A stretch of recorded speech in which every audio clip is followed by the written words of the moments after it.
What's going on, everyone? I'm back here with another video, and in this quick video I'm going to be showing you guys the history of iOS and how iOS has evolved over the course of the past several years.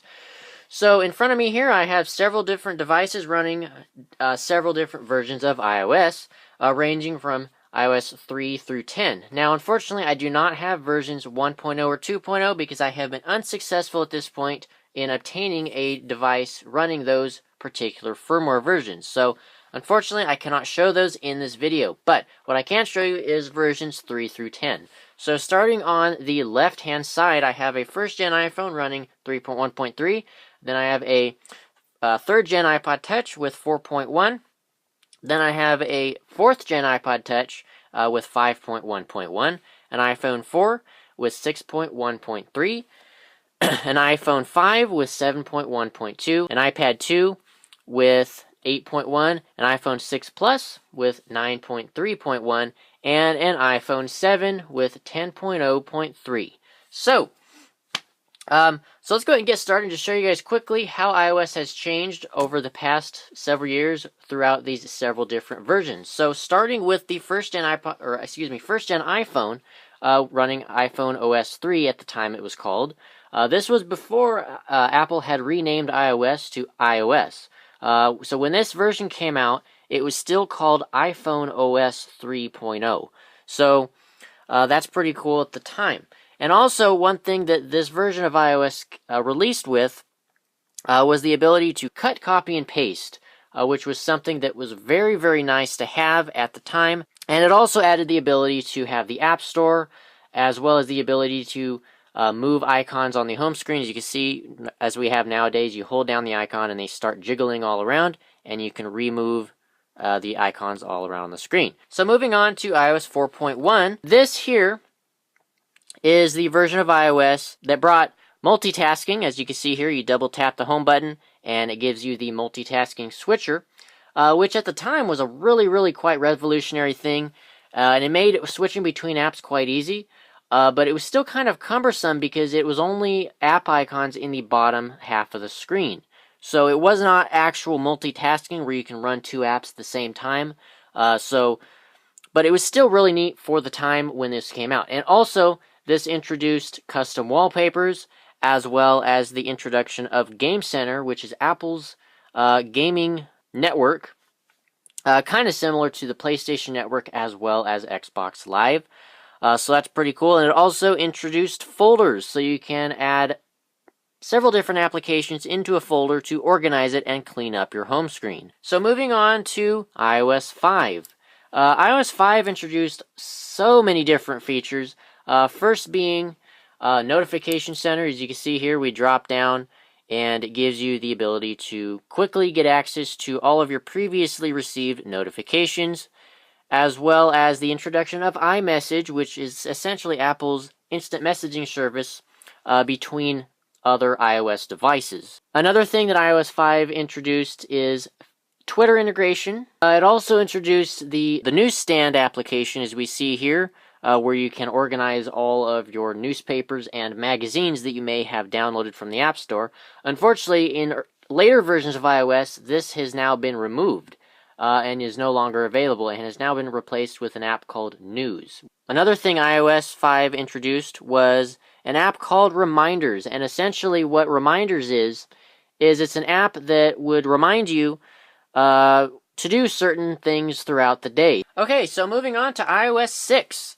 This was another pretty major update to iOS. This one introduced an all-new Maps application, which was widely criticized by a lot of Apple's fans and a lot of the media, because the Maps, when it first released, was, in my opinion, a total failure.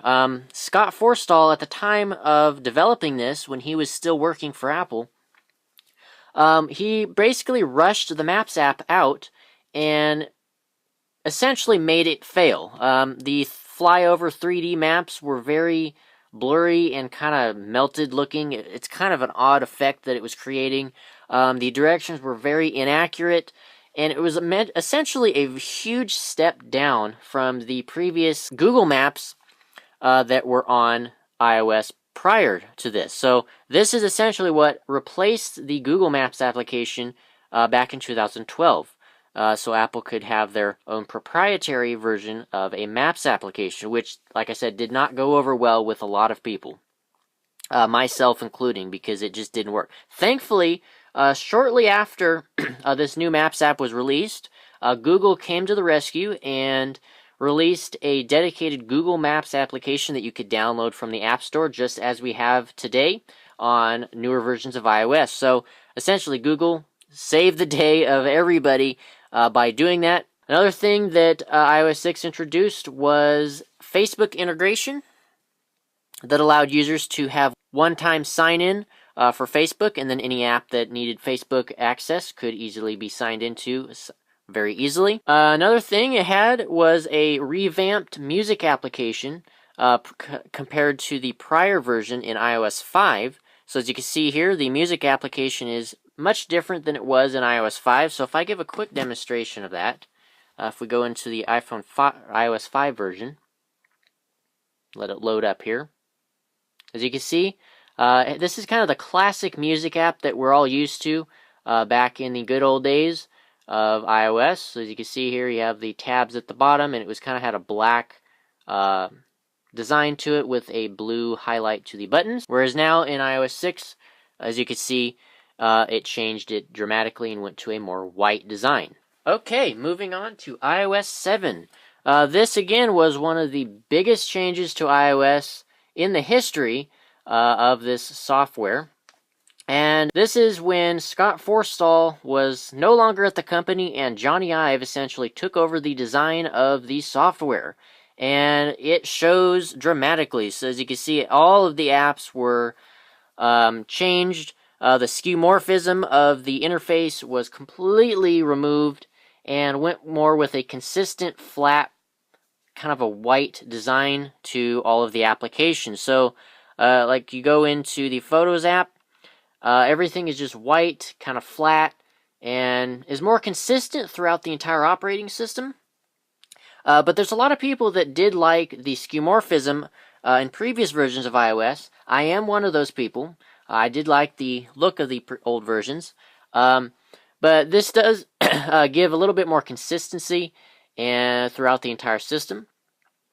Another thing that the iOS 7 introduced was something called Control Center. As you can see here, this is what allowed iOS users to get quick access to certain functions, such as Wi-Fi, airplane mode, Bluetooth, do not disturb, volume, brightness, things like that. So that was really, really cool and a pretty revolutionary thing at the time of iOS, because previous versions did not have something like this. And again, the music app was totally redesigned in iOS 7 to match the iOS 7 design. So as you can see, it still kind of retained the previous version with the tabs and everything at the bottom. But you can see the overall design is more flat and consistent with the rest of the operating system. It also introduced many different redesign to applications. So as you can see, weather had a dramatic redesign. And basically, yeah, it just changed the way every application on the system looks and functions. So that was a huge thing back in 2013. All right, moving on to iOS 8. Basically, iOS 8 is just building upon the previous version and just added some new features, such as widgets in the notification center. So you can see you can now have widgets within the notification center. So that was pretty cool when that was released. And a lot of people like this, but at the time, Apple had a lot of restrictions within the widgets and type of widgets that developers could add. So you could not add any widget that had calculation, such as a calculator. If that was added, Apple would immediately remove it, which was kind of stupid.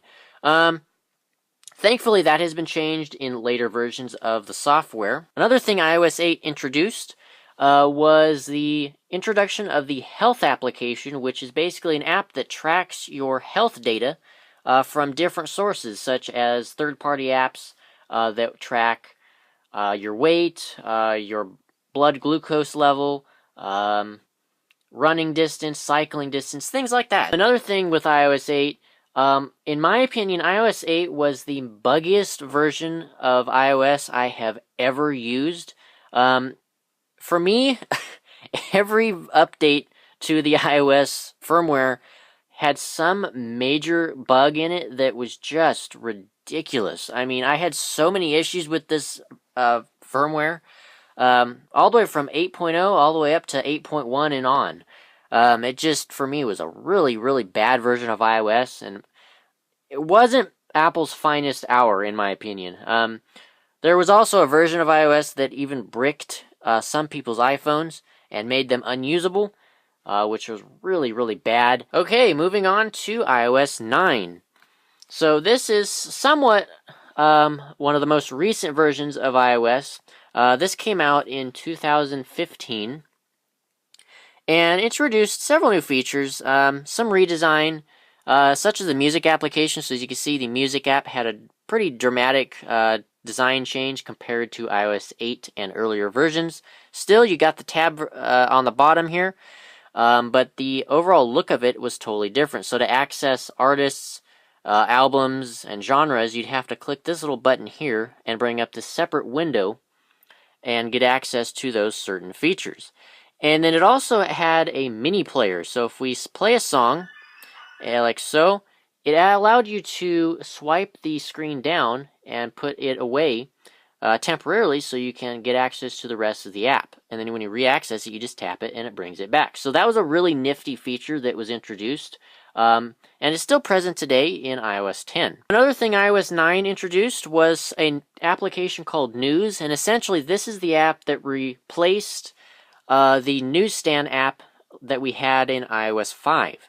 So essentially, this is basically, as it says, a news application that allows you to view stories and things that are happening. So another thing iOS 9 offered is this section here, which swiping to the right, it gives you quick access to certain apps, as Apple calls it, Siri suggestions, and quick access to contacts and nearby places and things like that. It would also show news stories within the news application and things of such. But it was not customizable. You could not actually add or remove widgets from this particular section.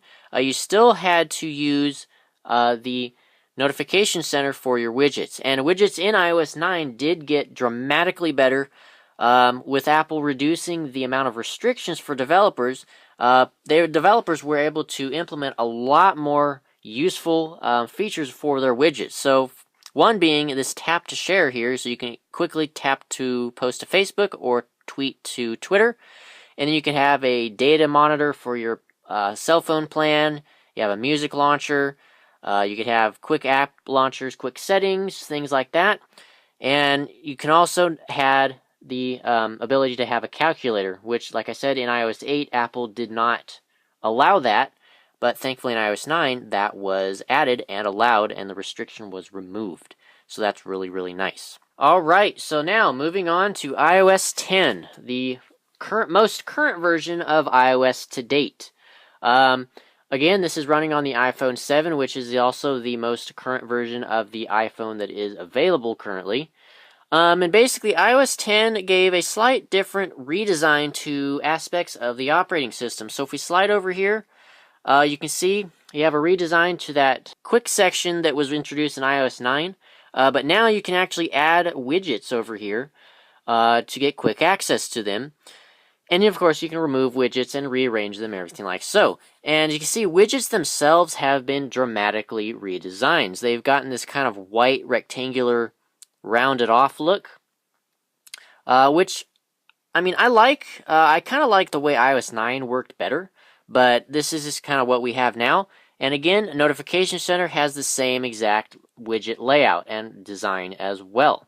And the overall just design of iOS 10 really hasn't changed very much since the introduction of iOS 7 back in 2013. So the basic look of the operating system with the apps and everything are basically unchanged. It's just essentially under the hood improvements and added features. And also the introduction of HomeKit application on the home screen. As you can see here, we have a HomeKit application. And it does require iCloud, so I can't actually show it. But yeah, this is the central hub where it would allow you to change settings and control all of your HomeKit devices. Another thing that changed is the control center got a different redesign. As you can see, it has separate pages. So you'd be able to do all the normal functions within the control center, but in my opinion, I don't like the fact that you have to slide over to do the music controls. I don't really know why Apple did that. I kind of liked it better all on one screen.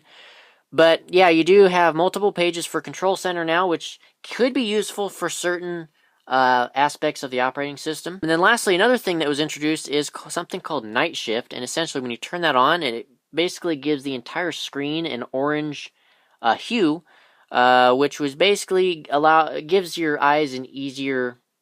It's easier on the eyes when viewing the screen at night. But anyway, that is basically it. So this has basically been a quick look at iOS 3 through 10 and how iOS has evolved over the past several years.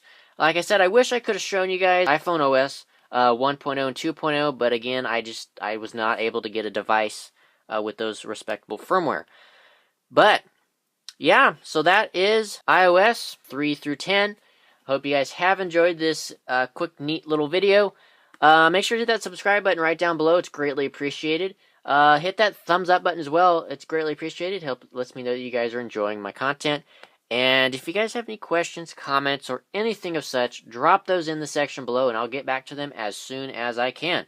So yes, with that all being said, hope you guys have enjoyed, and I'll see you guys in the next one. Peace out.